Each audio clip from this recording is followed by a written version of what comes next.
Hi everyone and welcome to Touhou Lost World. This is going to be a reroll guide, tier list, oppression sort of deal. So let's go ahead and jump right into this. When it comes to rerolling, as soon as you start the game, you're going to be presented with a set of summons. Just note that these set of summons, that is technically the reroll, and we're going to be showing, well, which character you should reroll for. There's actually only one, and here it is. This is going to be the reroll section. This is going to play like the animations. This is actually different from the actual summon animations, just to note, but right here in the middle, this is going to be the character that we can obtain, and that is no dice right there. All right, so let's go ahead and cover this reroll tier list sort of deal. So this is off of GamePress, and what happens is if you want to reroll, you clear the data on Android. iOS, you reinstall the game and stuff. It's a really small game, and the only character that you really want is Yomu Konpaku, and this is going to be the tier list right here if you want more details.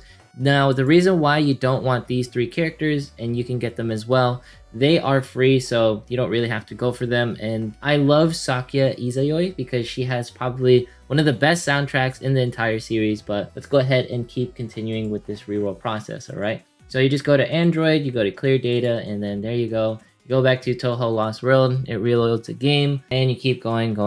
It's only 158 megs, plus you only download like 5 megs. It's up to you. I don't really consider this a reroll guide. This is not a reroll guide. This is just who you should technically reroll for. So we do game start, and we do it over and over again. Thankfully, this game is relatively small. You could probably do it faster if you employ other methods, but I feel like this is pretty fair considering how small the game is, and keep doing this until we get the characters that we want. Let's see who we get here. Can we get Yomu Konpaku? Hopefully I'm saying that right. All right. Oh, we got a 5-star right here. I've never gotten one of those. I don't know if it's good or not. We'll talk about that later. Nope. All right. We'll keep doing this in the background, and we'll jump back once we get the perfect account, right? All right. We're back in Touhou Lost World with Yomu Konpaku as our reroll. We're going to hit explore and talk about why you should reroll for her in general, mostly because of the fact that she is going to be dealing a lot of AoE damage or all damage, whatever you want to call it right there.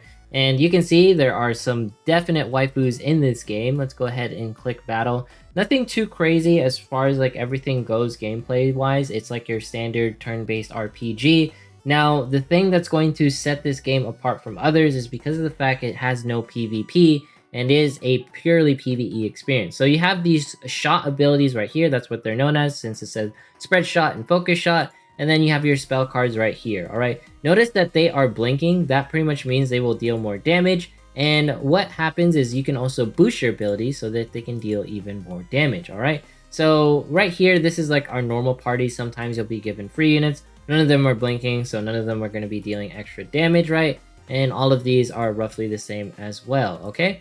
So when you deal like damage and your thought process is going through the game, you ideally want to click the ones that have like the little blinkies on them because they're going to deal more damage. We did like the little criticals, blows by rather quickly. You can also hit the menu button right here in case you want to speed things up, or you want to like shorten the animations, show certain commands and stuff, right? So we're going to be shortening the animations here. And now we can check our spell cards. Is anything blinking? No, not really. So we're just going to do our normal attacks right here. Do we have any AoEs? So this is Reimu. She's actually one of the characters who's pretty high up on the tier list because she's actually updated from the JP version. She actually got all of her buffs. So we're going to go ahead and boost Yomu Konpaku and boost this ability in particular. Boost her ability so we can deal AoE damage and show you like how you should be configuring your attacks, right? So we did a boost on our damage earlier with the AoEs. Now we can do this AoE right here with Marisa. And now we can do some solo hits right here. And then we can boost one more time to deal. There's no more AoE attacks left, so we're just going to go ahead and hit shot, and we'll deal this AoE ability right here. AoE is king in the early game and for farming, so it's going to be very nice to get as many AoE units as possible, and this game is fairly generous when it comes to summoning. So that's going to be the thought process. If you go into prayer right here, this is going to be summons. You can get a free daily prayer every single day. It's very nice. But if you go into prayer right here, we're not going to be summoning on Yomu Konpaku because you actually don't need that many dupes in order to upgrade characters, and the dupe system is fairly fair. All right, we'll talk about why. Details right here. This is the most important part of the game. You can see there are 5% rates for the unit. Story cards are also going to be available. The special part about Touhou Lost World is the fact that every single unit is the exact same rarity. There is no outside rarity rarity outside of, I believe this is 5 stars. So everyone has the same rates. Everyone has the same like capabilities when it comes to like being summoned. You don't have to worry about, you know, like, oh man, I need like XYZ character in order to be successful. And there's only like, you know, certain rates in order to summon for XYZ character. Everyone's the same rarity. Everyone's in the same pool. Yes, there's going to be like Festa units and stuff like that that are going to be better than others. Just note that's a special situation. But the biggest thing is that yes, everyone is going to be summonable and have the same rates. There's no such thing as a lower rarity unit. So let's go ahead and do some summons and show you what this is going to be looking like, all right? So you touch the screen right here, and this is known as, I believe, a seal cube, something like that. It really dissolves like these little things. Now there's a certain animation. It has to turn like this lightning sort of deal in order to get a hero.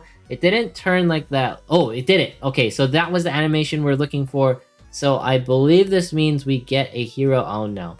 It has to have like this little like puppet looking thing in order for it to be a hero.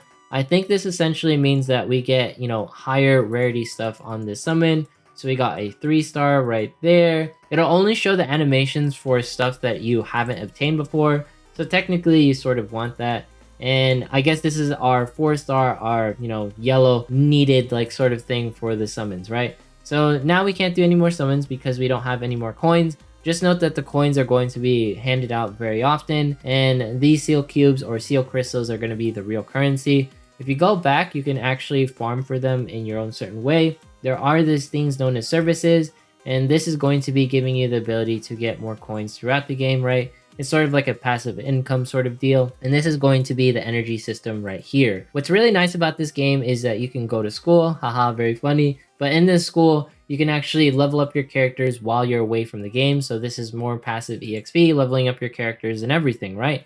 Here's going to be the dojo, another passive system. Essentially, it levels up certain abilities within the character, you know, whichever ability they have. So for example, Yomu has a dual wielding technique, and that's going to be upgraded within the dojo. Absolutely nice. I like how this active like turn-based RPG has passive systems built into it because it knows it's a phone game. Now earlier I was talking about the deal where you don't really need dupes, right? So if you go into tasks right here and you go into weekly tasks, this puppet right here, right? This paper doll sort of looking deal, that's going to act as a dupe within the game, and you get this weekly. So you have the ability to essentially get a dupe once every single week, so you don't have to worry about summoning the same character over and over again because the game is going to be giving you them very frequently. And not to mention, if you go into event right here and then you go into login, you can actually get this paper doll again for free. So you can get up to 4 dupes and sometimes even more depending on the situations. I know you can get paper dolls from, you know, other outside factors, but I just wanted to show the guaranteed ways within the task, within, you know, the login bonus and within, you know, the weekly stuff, right? So let's go ahead and go into friends. This is going to be like your hero section. Essentially, you're a girl that walked into this like story of Touhou, and the Touhou girls are pretty much carrying you on an adventure. That's how the story sort of flows. Right here, you can see the shots and spell cards. You get more spell cards as you limit break your characters, so on and so forth. Limit break here, this is where you can input like the paper doll thing. There's also going to be an awakening system. You get these like tokens from other areas, but I believe this is going to be if you can awaken them. I guess the way this works is you sell some of these little doodads, like the story cards that you get. Maybe you don't need some of them, and that's how you're going to be getting more stars. All right, I'm not sure like what the complexity is. I don't think I need like these 3-star ones. You don't have to do that. I just want to showcase this is probably a way that you want to do it. Don't recommend sacrificing your friends in order to get more of like those token deals, because friends are essentially summon units, and these summon units are fairly rare. You're gonna need them for other situations, so please take it with a word of caution where you definitely don't want to do it with your friends, and I'll explain why in just a minute. But this is essentially like the upgrade menu. You can equip cards, right? The little story cards we were talking about earlier, the abilities that you have. Just note that they have specific requirements where when a spell card is used, it'll increase your yin attack, and it'll also increase, you know, Ofuda bullets, right? We were talking about how there's different bullets in the game. Abilities, they have like a certain type of bullet. Like this one is a metal slash bullet, this, that, and the third. So that's how you want to make your gear like sort of focused around, and you can also just do suggested cards. So it equips stuff for you at the end of the day as well. So the reason why I didn't want you to sacrifice any of the friends is once you go to errands, you go into limited, you can actually get some of the premium currency. And what happens is you can set any of these characters or your quote-unquote friends. They just have to meet these conditions, and now you hit confirm. Someone has departed, so now you're running 2 errands, and technically you have 2 ways of getting the premium currency, all right? So make sure to jump here in limited and always check this out. Make sure you're not going into daily and farming these out. This is going to be a very important place in order to get the premium currency, in order to unlock skins, in order to do premium summons, this, that, and the third. So speaking of premium stuff, let's go into the shop. You go right here, these are the god crystals. I guess you can sort of buy this thing in order to get more god crystals within the day and everything, right? But you can get them for free like I just showed you. You can use your god crystals for, you know, costumes, because costumes are going to be limited. They're not always going to be available, and you want to make your waifus look good. You know, this is a PvE only game, so you're gonna have to like stare at them for a long time, so you want them to look good. And like we said earlier, that pink currency or the pink cube can also be used for more summons. All right, so when it comes down to it, this game really shines on like the prayer or summon rates aspect, being that the heroes are all available within the pool. They're all 5% rates. Yes, the story cards are in here, but they're also necessary in order to upgrade heroes like you saw earlier, in order to increase their stars and everything. So I feel like the summon system in Touhou Lost World, it has to be one of the best yet, not to mention you get a free daily pull, and the dupe system was really balanced with the paper dolls. I think this is worth a try for anyone who's itching for a PvE experience, or you want to know more about Touhou franchise. I think the waifus look amazing as well. Nothing too crazy with the 2D art, but I think like where this game shines though is the summon system, like I keep saying. And I'm gonna keep saying it because I wish every game had a summon system with 5% rates and no rarity. That is just unfathomable to think as a gacha player. But anyways, if you made it this far in today's video, consider subscribing, dropping a like, leaving a comment, follow me on Twitch, follow me on Twitter. Once we hit 20,000 subs, we'll be doing a giveaway. Make sure to do those errands in order to get premium currency. Get whichever character you want. We're going to take a look at that tier list one more time. I'll leave links to this down below. Just note that every single character is viable if you want to make them work in a PvE based game. But of course, some other characters will work better. Thanks so much for watching. Have yourself a fantastic day. Waifu over meta, and see you in the next one.